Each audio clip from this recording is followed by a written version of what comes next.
Narito tayo ay nagtitipon upang saksihan ang isang mahalagang kaganapan sa ating hanay.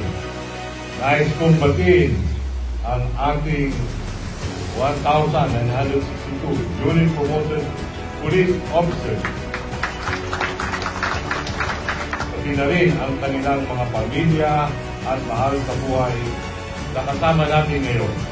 Ang inyong promotion ay hindi lamang inyong tagumpay, kundi ng buong Region 1. Ang pagtaas ng inyong ranggo ay pagkilala sa inyong kahusayan at hindi matatawarang serbisyo sa ating bayan.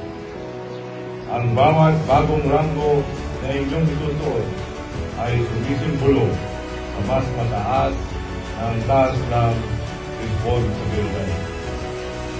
Ipagpatuloy ninyo ang ating mga magagandang programa at initiative.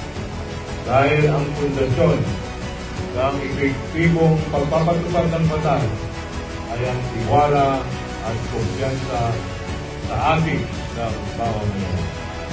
I also extend my sincere appreciation to the Promotion Board for their diligence in ensuring the fair and transparent selection process. Muli, binabati ko ang lahat ng mga newly promoted police officers. Mas lalo pa ninyong pagbubutin ang inyong paglilingkod sa ating bayan.